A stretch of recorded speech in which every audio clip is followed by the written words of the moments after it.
아멘. 할렐루야. 새벽 민명 주의 전에 올라 예배하신 모든 분들과 또 영상으로 함께 하시는 모든 분들 위해 하나님의 크신 은혜와 평강이 함께 하시는 복된 날 되시기를 주님의 이름으로 축원합니다. 오늘 말씀의 제목은 놀라운 역사를 이룰 제자. 놀라운 역사를 이룰 제자입니다. 오늘 말씀은 크게 세 부분으로 나누어 볼 수 있습니다. 첫 번째 부분은 1절로 17절까지 말씀으로 제자들의 사역과 예수님의 정체성입니다.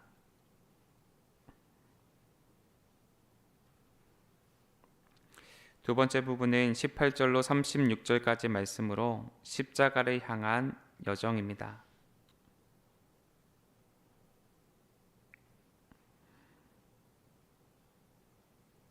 세 번째 부분은 37절로 62절까지 말씀으로 예수님의 가르침과 제자도입니다.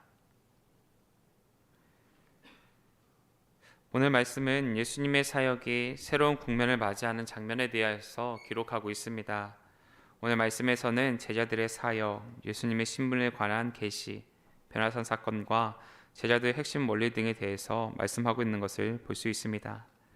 바라기는 오늘 말씀을 통하여서 놀라운 역사를 이루는 제자들이 되기 위해서 갖추어야 하는 이 경건의 모습은 어떠한 것인지에 대해서 함께 나누며 영적인 교훈과 기도의 제목을 얻고자 합니다. 첫째로 영적으로 깨어 있어야 합니다. 본문 32절입니다. 베드로와 및 함께 있는 자들이 깊이 졸다가 온전히 깨어나 예수의 영광과 및 함께 선 두 사람을 보더니라고 말씀하고 있습니다. 밤낮 없는 사역으로 인하여서 몹시 피곤했던 제자들, 예수님과 함께 기도하러 간 자리에서 졸고 맙니다. 그때 그들에게 놀라운 일이 일어나지요. 33절입니다. 두 사람이 떠날 때에 베드로가 예수께 여짜오되 주여 우리가 여기 있는 것이 좋사오니 우리가 초막셋을 짓되 하나는 주를 위해 하나는 모세를 위해 하나는 엘리야를 위하여 하사이다 하되 자기가 하는 말을 자기도 알지 못하더라 라고 말씀하고 있는 것을 보게 됩니다. 베드로는 피곤하고 힘든 중에서도 예수님으로부터 발산되어지는 그 광채와 또 예수님께서 모세와 엘리야와 더불어 말씀하시는 소리에 잠에서 깨어납니다. 그런데 베드로는 잠에서 깨어 예수님과 모세와 엘리야가 말씀을 나누는 영광스러운 모습을 보게 되자 엉겁결에 여기에다가 초막을 3개를 짓자라고 말씀드립니다. 어찌 보면 당연한 일이지요. 열왕기하 4장 9절로 10절의 말씀을 통해서 기록하고 있는 것처럼 당시 유대 사회에서는 귀한 손님을 위해서 천막을 지어 대접하는 관습이 있었기 때문입니다. 그러나 문제는 지금의 베드로, 그가 하는 말에 대하여서 깨닫지 못하고 있다는 데에 있습니다. 비몽사몽의 상황에서 놀라운 일을 경험하게 되자 그저 그렇게 대답해 버린 겁니다. 그래서 33절 끝자락에서 자기가 하는 말을 자기도 알지 못하니다 라고 기록하고 있는 것입니다. 베드로가 놀라운 역사하심을 경험하게 된 그 자리에서 횡설수설할 수밖에 없었던 이유가 어디에 있습니까? 바로 그가 깨어있지 못하였기 때문입니다. 다르게 말한다면 영적인 분별력과 판단력이 흔들리지 않을 수 있도록 영적으로 무장되어 있어야 하는데 그렇게 하지 못했다는 이야기입니다. 사랑하는 여러분, 저와 여러분은 영적으로 깨어 있어야 하는 줄로 믿습니다. 예수님께서는 누가복음 21장 36절에서 이러므로 너희는 장차 올 이 모든 일을 능히 피하고 인자 앞에 서도록 항상 기도하며 깨어 있으라 하시니라 라고 말씀합니다. 우리가 깨어 있을 때에 하나님께서 우리 가운데 찾아오심을 경험할 수 있기 때문에 그러하여야 한다는 겁니다. 바라기는 영적으로 깨어 있기 위하여서 힘쓰심으로 우리를 참사하고자 하는 모든 악한 영의 역사로부터 승리하시는 오늘 한 날의 삶이 되어지시기를 주님의 이름으로 축원합니다. 둘째로 절박함으로 하나님께 나아가야 합니다. 본문 38절로 39절입니다. 무리 중에 한 사람이 소리질러 이르되 선생님 청컨대 내 아들을 돌보아 주옵소서. 이는 내 외의 아들이니이다. 귀신이 그를 잡아 갑자기 부르짖게 하고 경련을 일으켜 거품을 흘리게 하며 몹시 상하게 하고야 겨우 떠나가나이다 라고 말씀합니다. 한 사람이 예수님께 나와서 절박하게 예수님의 도우심을 구합니다. 자신의 사랑하는 자녀에게 일어난 믿을 수 없는 일에 대하여서 치료해 달라는 이야기이지요. 그런데 오늘 말씀에서는 그 자녀가 유일한 자녀였다 말씀합니다. 생각해 보시지요. 유일한 자녀입니다. 그런데 그 자녀가 고통 가운데에 처해 있습니다. 자녀들이 많아도 그 중에 한 자녀가 아파도 그렇게 마음이 미워지는데 하나밖에 없는 자녀가 고통 가운데 몸부림치고 있는 상황입니다. 그러니 그 부모의 마음은 어떠하겠습니까? 아마도 무너졌을 겁니다. 그런데 예수님은 이들의 울부짖음을 들으셨습니다. 그리고 이 울부짖음이 변화될 수 있도록 그 사랑하는 자녀를 치료해 주셨습니다. 우리는 여기서 한 가지 사실에 대해서 주목해 보아야 합니다. 하나님께 사랑하는 자녀의 문제를 놓고 나아간 모든 이들은 자녀들이 회복되어졌다는 점입니다. 구원을 얻게 되어졌지요. 이들은 모두 한결같이 누구보다 절박한 문제로 인해서 고통을 당하고 있었습니다. 그들이 안고 있었던 이 문제는 그 세상에서 그 누구도 해결해 줄 수 없는 것들이었지만 이를 주님께 가지고 나아옴을 통하여서 모두 시원한 해답을 얻게 됩니다. 그러므로 우리도 예수님께 자녀의 문제를 해결해 달라고 나왔던 부모들처럼 간절함으로 하나님 앞에 나아가야 합니다. 물론 자녀의 문제가 아니어도 됩니다.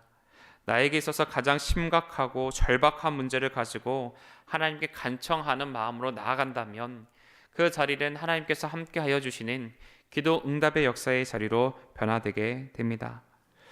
문제는 이러한 삶에 큰 문제가 있음에도 불구하고 하나님께 나아오지 않는다에 있습니다. 이 정도는 내가 할 수 있습니다. 이 문제는 저 사람에게 부탁하면 해결될 것만 같습니다. 라는 생각을 가지고 하나님께 기도하기보다 나를 의지하고 사람을 의지하여 그 때를 놓칠 때가 있다는 사실입니다. 사랑하는 여러분, 저와 여러분은 삶에 찾아온 문제들 앞에서 우리에게 해야 하는 선택, 하나님께 맡기는 일인 줄로 믿습니다. 나의 삶의 주권이 하나님께 있음을 고백하며 하나님의 인도하심을 구하며 나가게 될 때에 우리가 생각하고 기대한 것보다 더욱 놀랍게 역사하시는 하나님을 경험하게 됩니다. 예레미야 33장 3절에서 너는 내게 부르짖으라 내가 내게 응답하겠고 내가 알지 못하는 크고 은밀한 일을 내게 보이리라 라고 말씀하며 하나님을 향해 크게 부르짖으며 기도할 때에 하나님의 뜻을 깨달아 가게 하여 주시고 놀라운 기도 응답을 허락하여 주실 것이다 약속해 주고 계신 것을 보게 됩니다. 바라기는 우리의 삶에 찾아온 위기와 문제 앞에서 기도함으로 하나님께 나아가시는 저와 여러분이 되시기를 간절히 축원합니다. 우리가 이 문제를 하나님의 손에 내어드릴 때에 하나님께서 이 모든 문제를 해결해 주시고 가장 선한 길로 인도하시는 하나님의 역사가 끊임없이 우리의 삶에서 나타나게 되는 줄로 믿습니다. 끝으로 내 고집을 내려놓아야 합니다. 45절입니다. 그들이 이 말씀을 알지 못하니 이는 그들을 깨닫지 못하게 숨긴 바 되었음이라. 또 그들은 이 말씀을 묻기도 두려워하리라 라고 말씀하고 있습니다. 여기서 이 말씀이라고 하는 것은 44절에서 예수님의 고난에 대해 예고하셨던 그 말씀을 의미합니다. 즉 제자들은 더 이상 예수님께서 하시는 이 고난에 대해서 듣고 싶지 않았다는 것이지요. 그런데 오늘 말씀에서 이를 행한 제자들의 태도에 대해서 그들로 깨닫지 못하게 숨긴가 되었다라고 말씀하고 계신 것을 발견하게 됩니다. 하나님께서 제자들로 하여금 이 사실에 대해서 알 수 없도록 막으셨다는 거죠. 다시 말해 제자들은 예수님께서 말씀하시는 그리스도의 고난을 수용하려는 마음이 없었기에 하나님께서는 그들이 미처 알 수 없도록 그 길을 막으셨다는 겁니다. 제자들 역시 다른 유대인들처럼 영광의 메시아에 대한 기대로 가득 차 있었기 때문에 고난에 대하여서는 알고 싶지 않았다는 이야기입니다. 그렇게 예수님께서 말씀하시는 고난에 대해서는 용납할 수 없었던 것이고 그런 일들이 일어나서는 안 된다고 생각했던 겁니다. 따라서 그들은 이러한 솔직한 마음을 내비쳤을 때 주님으로부터 돌아올 꾸중과 책망이 두려웠던 거지요. 그리고 바로 이러한 태도로 인하여서 결국 그들은 예수님께서 고난 당하실 때에 모두 예수님의 제자임을 부인하고 사방으로 도망치게 됩니다. 사랑하는 여러분, 지금의 우리의 모습은 어떠하신가요? 우리도 예수님을 따르던 제자들처럼 예수님의 믿음으로 오는 형통만을 기다리고 또 하나님께서 주시는 은혜만을 사모하는 마음으로 그 자리에 머물러 계시지는 않습니까? 바울은 로마서 8장 17절에서 이렇게 말합니다. 자녀이면 또한 상속자 곧 하나님의 상속자요 그리스도와 함께한 상속자니 우리가 그와 함께 영광을 받기 위하여 고난도 함께 받아야 할 것이니라 라고 말씀합니다. 하나님의 유산을 상속받을 수 있는 자녀가 되기 위해서는 영광의 면류관만을 쓰는 것이 아니라 쓰디 쓴 고난의 잔도 받아야 한다라는 것입니다. 그러므로 우리는 하나님의 말씀에 집중해야 합니다. 나의 생각, 나의 기대, 나의 소망 이것을 얻기 위해서 하나님의 말씀에 집중하는 것이 아니라 하나님의 말씀 그 자체에 집중해야 합니다.